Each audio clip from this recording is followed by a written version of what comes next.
আরে সে কোন অমৃত ভন্ডা পাছিলা পাছিলা ডাক্তার বলে অমৃত ভন্ডা খাই তোকে ছড়ি দিব আরে সে অমৃত ভন্ডা অমৃত নহে অমৃত কোথায় আছে শুন ଟିକେ ସାହିତ୍ୟ ଉପରେ ଆଲୋଚନା ହେଲେ ଭଲ ଲାଗିବନି କହିଲେ ଅବୁଧ ଭଲମୁଖେ ପଡ଼ି ରାଜ ବଂଶେ ସୁନା ବସତି ବଳି ମୁଧାବନ୍ତୀ ଜ୍ଞାନ ଖେୟାନ ପତିମୁଖ ବିଷମ ମୁକ୍ତ ପାହା ସୁନା ବସତି ବଳି ଭଗବନ୍ତ ଗଣା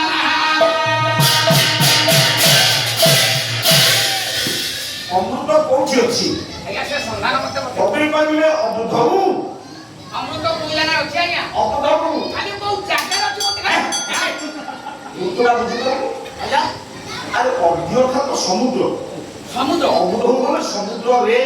ସମୁଦ୍ରରେ ଅମୃତ ଅଛି ସମୁଦ୍ରରେ ଅମୃତ ଅଛି ସମୁଦ୍ରରେ ଅମୃତ ଅଛି আর পিপে তো বলে পালো পালা নয়া শুনছি পালা মু নয়া শুনছি জগদল মন্ত্রে তুমি মতে পালা শিখাউছ ভালো কহুছ ভালো বুঝাউছ বলো পালা শেষ দিন মুন্ড কাম করনি আপন মুন্ড কাম করি দাও হে হে আরে তু কোন কাকু তালু করে কহিবি আরে কোন হল না কোঠি করি হে ওরে সমুদ্রের উপর কথা তুমি কহু কথা মন করি আও কহু সমুদ্রে জম্মা অমৃত নাই আরে কো আজ্ঞা সে মো বড় ভাই যাহা কইলে তা করিব তাহলে তু কইবু নাই না সার কথা কই হে হে আজ্ঞা সমুদ্র অমৃত নাই সমুদ্রে জম্মা অমৃত নাই তাই নাই অমৃতକୁ ଯିଏ ଖାଉଛି ସେ ଅମର ହେଇଯିବ বলো ସମୁଦ୍ରରେ ଯଦି ଅମର ଅମୃତ ଅଛି ସମୁଦ୍ର ଜୀବ ଯେତେ ଅଛନ୍ତି ସେମାନେ ମରୁଛନ୍ତି କାହିଁକି? বলছি ଆଉ ଶୀତ ଦିନେ କୋକୋଲି କାହିଁକି ମରୁଛନ୍ତି? ପ୍ରଥମ କଥା ଶୁଣ। ଦ୍ୱିତୀୟ କଥା ସମୁଦ୍ର ପାଇଁ ଲୁଣିଆ କାହିଁକି ହେଲା ଯଦି ଅମୃତ ଅଛି কবি কাটি দেলে দ্বিতীয় ধারিতে কইলে খা সমুদ্র পানি লুনিয়া সে অমৃত হই ହେଇପାରିବନି কইলে বিধু ବିଧଉ বিধুর চন্দ্র ଚନ୍ଦ୍ର চন্দ্র দেহে অমৃত ଅଛି ଜମା ନାହିଁ কইলে নাই ছয়া যদি চন্দ্র দেহে অমৃত থাকতে সে অমরা সে ମରୁଛି କାହିଁକି দিনে দিনে ক্ষয় হচ্ছে কেমন କେମିତି তারপর ক্ষয় হব আগ যত্ন আলো হলে যাই ଚନ୍ଦ୍ରରେ ନାହିଁ তারপর চন্দ্র দেহে নাই ନାହିଁ কইলে বধু মুখে ମଧୁମୁଖେ বধু অর্থাৎ তো সুন্দরী নারী ମାନଙ୍କ ওঠর অমৃত ଅଛି ନାରୀମାନଙ୍କ ଠାରୁ ମଧ୍ୟ ତାର ପ୍ରମାଣ ତମେ ଗୋଟିଏ ଦେଇପାରିବ ମୁଁ ଗୋଟିଏ ଦଉଛି ବେଶୀ ସମୟ ଦେବିନି ଗୋଟିଏ ଦଉଛି କବି ଏବେ ବଳଭଦ୍ର ଭଞ୍ଜ ଦେଉ ସମସ୍ତେ କହନ୍ତି ବ୍ରଜନାଥ ବଳଦେବ ନାଇଁ ବ୍ରଜନାଥ ବଳଦେବ ନୁହଁ ଇଏ ବଳଭଦ୍ର ଭଞ୍ଜ ଦେଉ ଅମ୍ବିକା ବ୍ୟାସ ଅଙ୍କରେ ଅଙ୍କର ତମକୁ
সেই স্থানৰ বৰ্ণনা ভগৱান শংকৰ ভবানীকৰ ওঠৰ অমৃত পান কৰিছে ওঠৰ অমৃত আছে ସିଏ ଶିବ ସିଏ ପାର୍ବତୀ ସିଏ ଠାକୁର ଠାକୁରାଣୀ ଯୋଗୀ ଯୋଗିନୀ ବୋଲି ତାଙ୍କ ଓଠରେ ଅମୃତ ହେଲା ୟା ବୋଲି କଣ ଆରେ ପ୍ରତ୍ୟେକ ନାରୀମାନଙ୍କ ଓଠରେ ଅମୃତ ଅଛି କବି ସମ୍ରାଟ ଭଞ୍ଜ ପ୍ରେମ ସୁଧାନିଧି କାବ୍ୟ ପ୍ରେମ କାବ୍ୟରେ କଣ ବିଶ୍ରାମାନନ୍ଦାରୁ ପ୍ରାସ ଆଜ୍ଞା ଆଜ୍ଞା ଓ ଆମେ ଅମୃତ ଖୋଜି ସାହିତ୍ୟରେ ଅଳଙ୍କାର ଅଛି ବିଶ୍ରାମାନନ୍ଦାରୁ ପ୍ରାସ କହିଲେ ଯୁବତୀ ସଙ୍ଗେ ବିହାର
କାହାର ଯାହାର ବିଚ୍ଛେଦ ହେଇଛି ଯୋଉ ଦେବତା ମାନେ ଏତେ ବଡ଼ ଜ୍ଞାନୀ ଏତେ ଶକ୍ତିଶାଳୀ ବୋଲି ଗର୍ବ ଅନୁଭବ କରନ୍ତି ସେ ଦେବତା ମାନେ ଅମୃତ ବୋଲି ଚନ୍ଦ୍ର କିରଣକୁ ପିଅନ୍ତି ତାକୁ ମଧ୍ୟ ଗୀତା ବାଳା ବାହୁ ଥାଉ ଗଲେ ବହୁତ ହାର ଏ ସୁନ୍ଦର ନାରୀର ସୁନ୍ଦର ବାହୁ ଥାଉ ଥାଉ ଯିଏ ଗଳାରେ ହାର ପକାଏ ତାକୁ ମଧ୍ୟ ଠିକ କରି ସୁତରାଂ ଆମେ ଏଇ ନିଷ୍କର୍ଷରେ ପହଞ୍ଚିଲେ ନାରୀମାନଙ୍କର ଉଠରେ ଅମୃତ ଅଛି ଜମା ମୋ ସ୍ତ୍ରୀର ଉଠରେ ଜମା ଅମୃତ ନାହିଁ ଆରେ ମୋ ସ୍ତ୍ରୀର ଉଠରେ ଅମୃତ ଭୋଗ କରି ନାଇଁ ଆପଣ କହିଲେ ନାରୀମାନଙ୍କର ଉଠରେ ଅମୃତ ଅଛି ମୋ ସ୍ତ୍ରୀ ଉଠରେ ଜମା ଅମୃତ ନାହିଁ କାଠିଆ ଶୁଖିଲା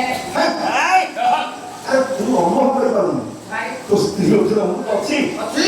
ସେଦିନ ମାସେ ହେଲାଣି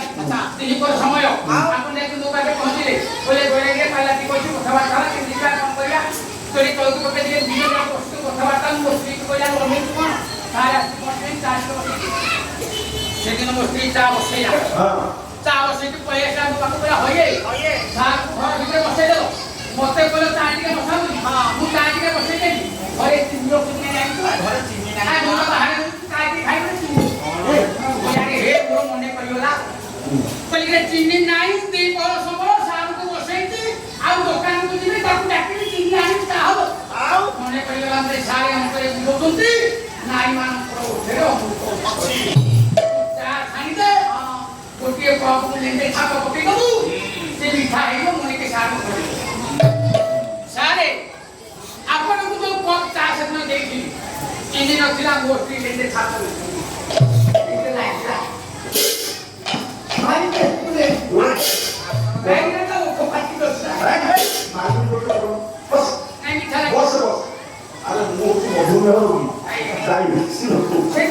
ମୋର ଚିନି ଦରକାର ନାହିଁ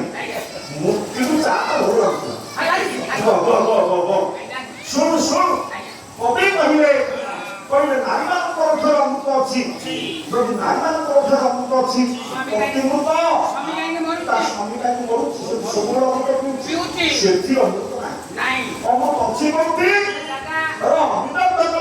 ସାମନ୍ତ ସୀମା ସିଏ କହିଲେ ଅମୃତ କୋଉଠି ଅଛି ସେଟା ଘର ଦେଇଛି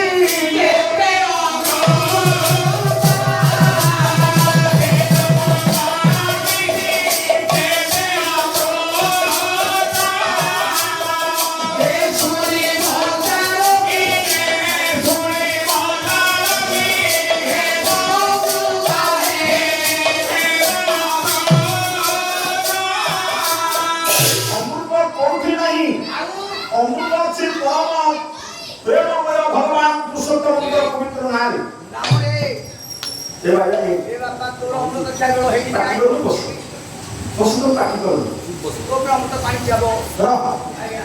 କହିଲେ ପବିତ୍ର ନାମର ଅଛି ଅମୃତ ଭଗବାନଙ୍କର ପବିତ୍ର ନାମର ଅମୃତ ଅଛି ଅମୃତ କାହା ପାଇଁ ଦରକାର ଅମୃତ କିଏ ଖାଇବାର ଆବଶ୍ୟକତା ଯାହାକୁ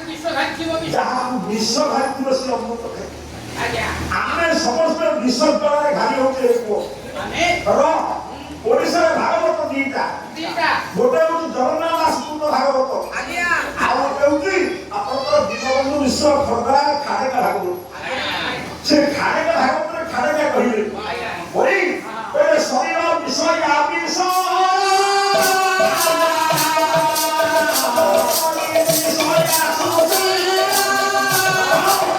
ଦେହ କଣ ବିଷୟ ବିଷର ଗୋଟେ ହ୍ରଦ ଏଥିରେ କେବଳ ବିଷ ଆମ ଶରୀରରେ ବିଷ ପରିପୂର୍ଣ୍ଣ ହେଇଯାଉଛି ଆମେ ଯଦି ଜାଗତିକ ଶକ୍ତିକି ଅନୁକରଣ କରିବା ଜଗତର ଦି ପ୍ରକାର ବିଷ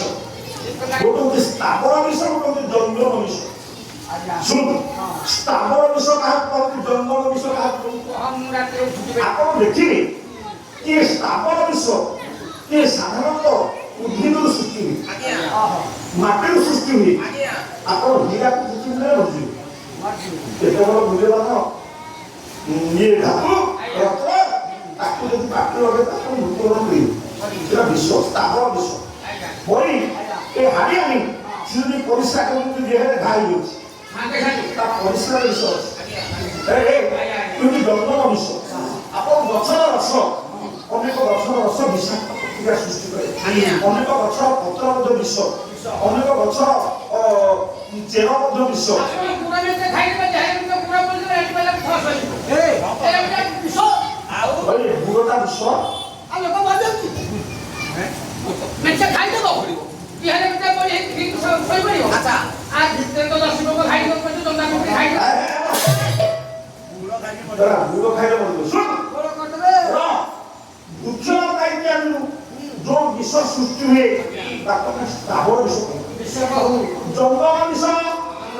ପ୍ରାଣୀ ଠାରୁ ଯୋଉ ବିଷ ଆସେ ସାପର କାମୁଡ଼ାରେ ସାପର ଶ୍ୱାସରେ ଏ ସାପର ଗରମରେ ଏଥିରେ ବିଷ ଅଛି କୁକୁର ଗରମରେ ବିଷ ଅଛି ବଳି ଶ୍ୱାସକ୍ରିୟାରୁ ଲାଳରୁ ଝାଡ଼ାରୁ ପରିସ୍ରାରୁ ରକ୍ତରୁ ଏସବୁ ହଉଛି ଜଙ୍ଗମ ବିଷ। ଆମକୁ କୋଉ ବିଷ ଖାଇଛି ଜଙ୍ଗ ବିଷ ଶୁଣ ବ୍ୟାସ ସଂସ୍କୃତ ପଦ୍ମ ପୁରାଣ ଉତ୍ତରାଖଣ୍ଡ 6ଠ ଅଧ୍ୟାୟ 35 ଶ୍ଲୋକ ଅସାରେ ସଂସାରେ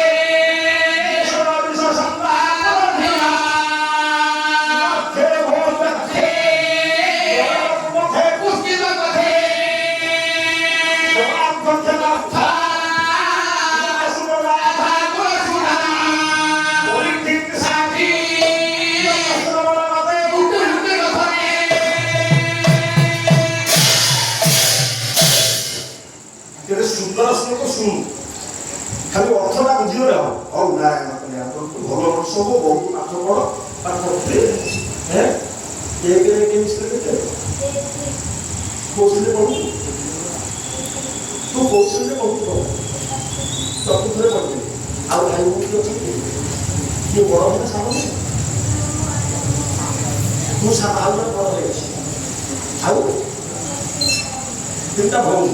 ଆଚ୍ଛା ତୁ ତତେ ଆଉ ତୋ ଗୋଟିଏ ନାନୀ କି ଅପା ଡାକୁଛୁ ନା ଦିଦି ଡାକୁଛୁ ନା କଣ? ଦିଦି ଦିଦିକି 100 ଟଙ୍କା ଦିଆହବ ତୁ ସାନ ସେ ବଡ଼ ତୋଠୁ ସେ ଅଧିକ ଟଙ୍କେ ପାଇବ ତାଠୁ ତୁ ଟଙ୍କେ କମ୍ ପାଇବ 100 ଟଙ୍କାରେ ତୋର ଦେବୁ ତାର ଗୋଟେ ହିସାବ କରି ମତେ ଗଲେ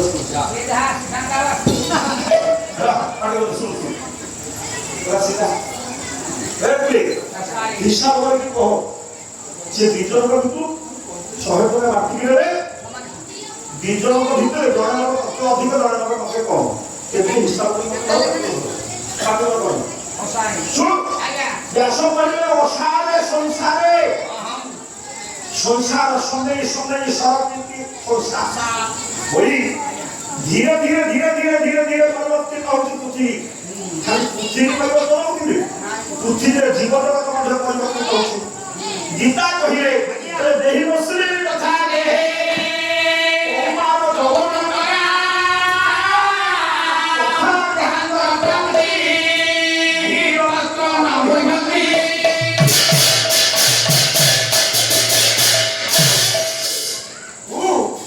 ଆଜି କି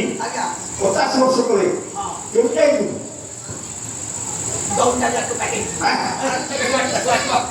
ଛୁଆ କିଏ 30 ବର୍ଷ ପରେ କେମିତି ଆଇଥିଲୁ ବାହାଘର ହେବା ଭଳିଆ ବର୍ତ୍ତମାନ ଧୀରେ ଧୀରେ ରୂପ ପରିବର୍ତ୍ତନ ହେଉଛି ଯେମିତି ବୟସ ଅନୁସାରେ ଶରୀର ପରିବର୍ତ୍ତନ ହୁଏ ଏ ପୃଥିବୀରେ ସେ ପରିବର୍ତ୍ତନ ଯଦି ସଂସାର ତାକୁ ଅସାର ଅସାର ସଂସାର ଭିତରେ ସାର କଣ ସାର ଅନେକ ପ୍ରକାର ଅଛି ଅନେକ ୟୁରିଆ ଅଛି ନାଗାର୍ଜୁନ ଅଛି ମୁଁ କଲ୍ୟାଣ କରିବି ନାଗାର୍ଜୁନ ୟୁରିଆ ଏଥିପାଇଁ ସେ ସାର ନୁହଁ ଆପଣ କହୁଛନ୍ତି ଅନେକ ସାର ମଧ୍ୟରେ ସାର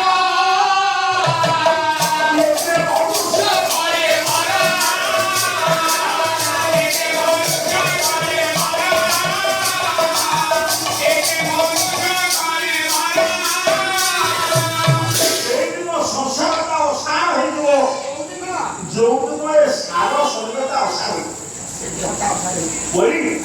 ଦେହଟା କୋଉଦିନ ସାର ହବ କୋଉଦିନ ଶ୍ରେଷ୍ଠ ହବ ଏ ଦେହ ସର୍ବ ସିଦ୍ଧି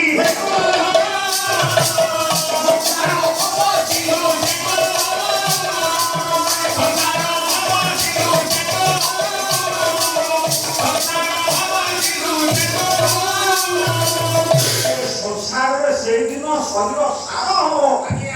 ଯୋଉଦିନ ଭବ ସେତୁରେ ସେତୁରା ନେଉ ଭବ ସାଗରରେ ସେତୁରା ନେଉ ମୋ ଘର କୋଉଠି ସାଗର କୋଉଠି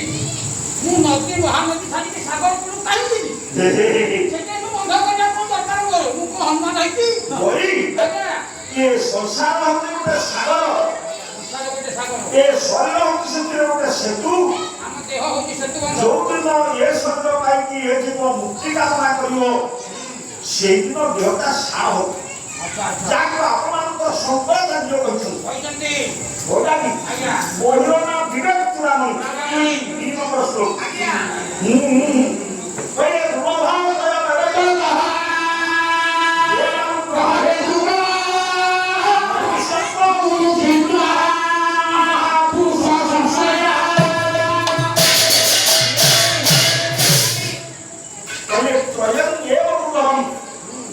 ଜଗତରେ ତିନିଟା ଦୁର୍ଲଭ ଜିନିଷ ଅଛି ପ୍ରଥମ ଦୁର୍ଲଭ ମନୁଷ୍ୟତ୍ଵ ଆମକୁ ମଣିଷ ଶରୀର ମିଳିଛି ଏଇଟା ହଉଛି ପ୍ରଥମ ଦୁର୍ଲଭ ଖାଲି ମଣିଷ ଶରୀର ମିଳିଲେ ହବନି ଦ୍ୱିତୀୟ ଦୁର୍ଲଭ ମୁମୁକ୍ଷୁ ମୁକ୍ତି କାମନା ଯଦି ମଣିଷ ଶରୀର ପାଇକି ଆମେ ମୁକ୍ତି ଚିନ୍ତା ନ କଲେ ମଣିଷ ଶରୀରର କୌଣସି ମୂଲ୍ୟ ରହିବନି ଖାଲି ମୁକ୍ତି ଚିନ୍ତା କଲେ ମୁକ୍ତି ମିଳିବନି ମହାପୁରୁଷ ସଂଶୟ ମହାପୁରୁଷଙ୍କ ସାନ୍ନିଧ୍ୟ ବଳି ମହାପୁରୁଷ କିଏ ଭାଇମାନଙ୍କର କହୁଥିଲେ ପୁରୁଷ ଜଣେ ନାହିଁ ପୁରୁଷ 2 ଜଣ ସେ 2 ଜଣ ପୁରୁଷ କିଏ ଆପଣଙ୍କର ଗୀତା କହିଛନ୍ତି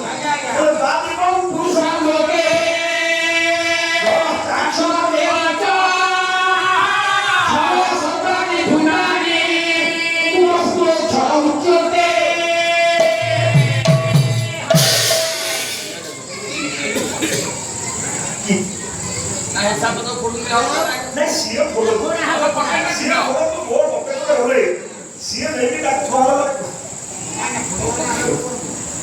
ସିଏ ସାର ନେଇକି ସେ ପଇସାକୁ କଣ ଖର୍ଚ୍ଚ କରିବେ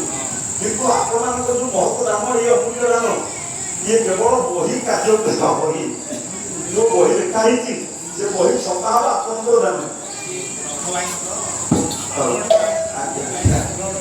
ଆଜ୍ଞା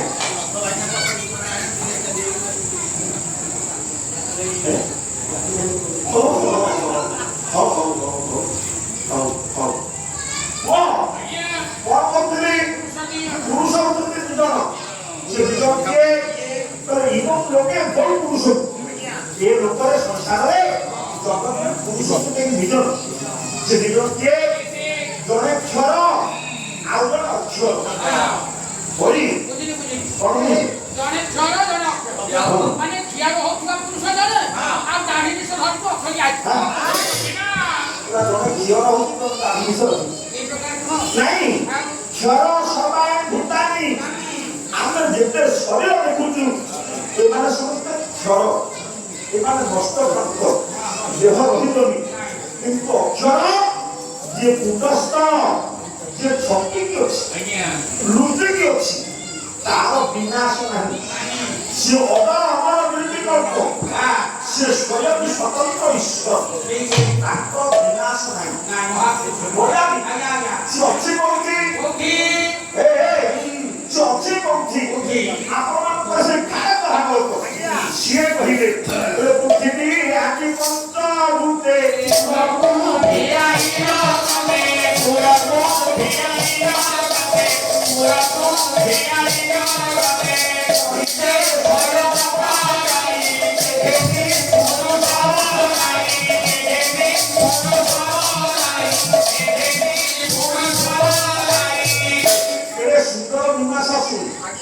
ସେଥିରେ ସେ ବହୁ ଚାଲିବା ଦରକାର ନାହିଁ କି ଅଜରାତ୍ରିକ ପ୍ରେମ ହବା ଦରକାର ନାହିଁ ଇଏ ହଉଛି ଉପନିଷଦୀୟ ବାସ୍ତବିକ ସାଂଖ୍ୟ ଦର୍ଶନ ତତ୍ତ୍ୱ ଖାଲି ଘୋଷିଲେ ହବ ବୁଝିଲେ ହବ ନା ଟିକେ ଶୁଣ ମନ ଦେଇକି କଣ କହୁଥିଲେ ପୃଥିବୀ ଆଜି ପଞ୍ଚଭୂତେ ଏ ଶରୀର ତିଆରି ହେଇଛି 5ଟି ଉପାଦାନରେ ମାଟି ପାଣି ପବନ ଆଲୋକ ଆକାଶ ଏ ଯୋଉ ପଞ୍ଚମହାଭୂତରେ ଶରୀର ତିଆରି ହେଲା ତିଆରି କରି ସାରି ପୁରାକୁ ଭିଆଇ ଜଗତେ ହଉ ହଉ ମୋ ମାର ବୁଦ୍ଧି ବଡ଼ ହଉ ଜ୍ଞାନ ବୁଦ୍ଧି ସବୁ ବଡ଼ ହେଇକି ତାକୁ ଖାଇବାକୁ ଦଉଛୁ ତ ନା କଣ କହୁଛୁ କି ମମି ଦଉଛୁ ଖାଇବା ପାଇଁ ଆଉ ଦଉଛି ତ କଣ ବିକାଶ ଯାଇ ଆରେ ଦେହରେ ଯେତେ ସ୍ୱାସ୍ଥ୍ୟ ଯେତେ ମଜବୁତ ହବ ମସ୍ତିଷ୍କର କ୍ଷମତା ସେତେ ବଢ଼ିବ ସେତେ ବୁଦ୍ଧି ଅଧିକ ହେଲା ଭଲ ପେଟେ ପେଟେ ଖାଇ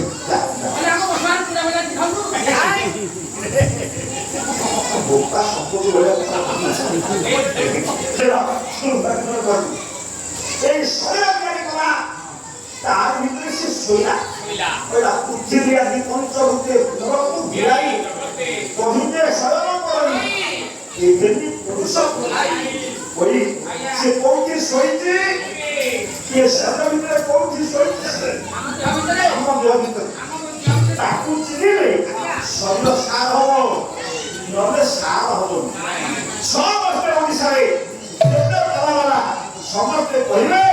ରଖିଲା 10 ବାଟ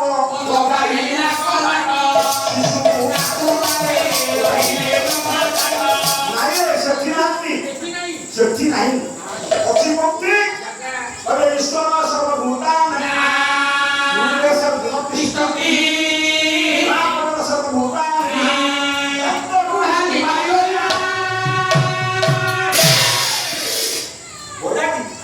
ତୁ ଗାଁକୁ ଆସିଲୁ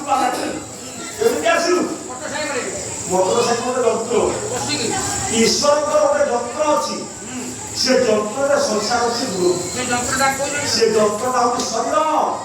ଏଇଟା ହଉଛି ମାୟା ମୁଁ କହୁଥିଲି ମାୟା କାହାକୁ କହନ୍ତି ନା ଯାହା ଜଣା ପଡେ ସତ ବୋଲି କିନ୍ତୁ ସତ ନୁହଁ କି ମିଛ ନୁହଁ ଏ ଦେହ ତ ମିଛ ନୁହଁ କି ଏ ଦେହ ସତ ନୁହଁ କାରଣ ଇଏ ପୂର୍ବରୁ ନଥିଲା କି ଭବିଷ୍ୟତରେ ରହିବନି ଯିଏ ପୂର୍ବରୁ ନଥିଲା ଭବିଷ୍ୟତରେ ରହିବନି ସିଏ ହଉଛି ମିଛ ସିଏ ହଉଛି ମାୟା ସୁତରାଂ ଦେହଟା ହଉଛି ମାୟା ଯନ୍ତ୍ର ଏ ମାୟା ଯନ୍ତ୍ରରେ ସେ ଆରମ୍ଭ କରିକି ବସିଛି କୋଉଠି ନା ହେ ଅର୍ଜୁନ ସର୍ବଭୂତାନାଂ ହୃଦେ ସେ ତିଷ୍ଠତି ସମସ୍ତ ଶରୀର ମାନଙ୍କର ହୃଦୟ ଭିତରେ ଏଇଠି ସେ ରହେ ଡାକ୍ତର ଯେତେବେଳେ ହୃଦ ରୋଗ ହଉଛି ତ ଖାଇଯାଉଛି କୁନ୍ଦୁରା ଖାଇଯାଉଛି କୁନ୍ଦୁରା ଖାଇଯାଉଛି ତା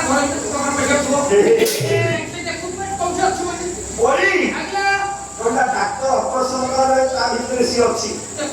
ତା ଭିତରେ ସିଏ ଅଛି ସେ ଦୃଶ୍ୟମାନ ତାକୁ କେହି ଦେଖିପାରିବେନି ସେ ଅଦୃଶ୍ୟ ତାକୁ ଅନୁଭବ କରିବ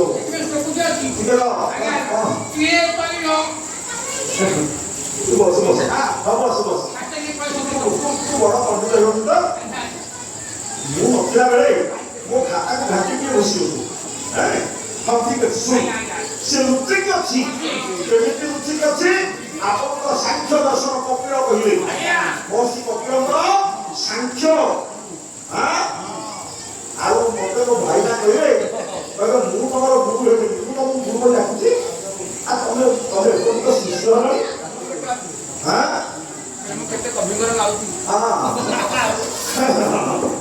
ଶୁଣ ଶୁଣ ପ୍ରଦେଶ ମାତ୍ର ପୁରୁଷ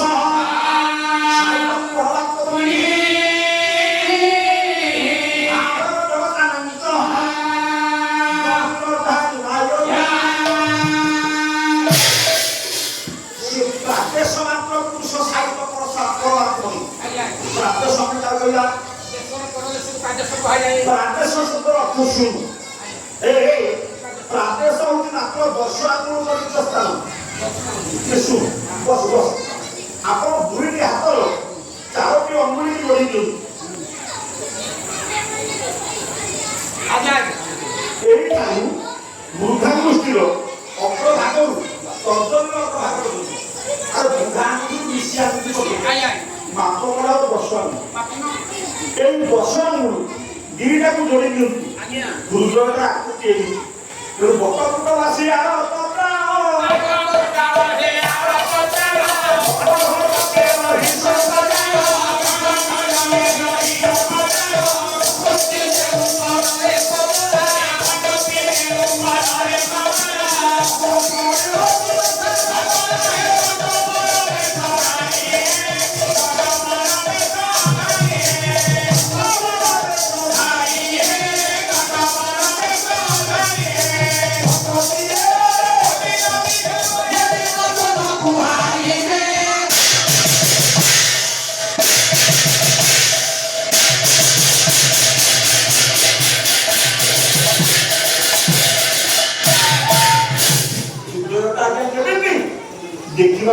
ବଳପତ୍ର ହେଲା ତେଣୁ ଚନ୍ଦନ ମନ୍ତ୍ରୀ କହିଲେ ପଟ୍ଟପତ୍ର ରାଶି ଆତ୍ମତ୍ରାଣ ସେ କହିଲେ ସାରୁପତ୍ର ରାଶି ଆତ୍ମତ୍ରାଣ।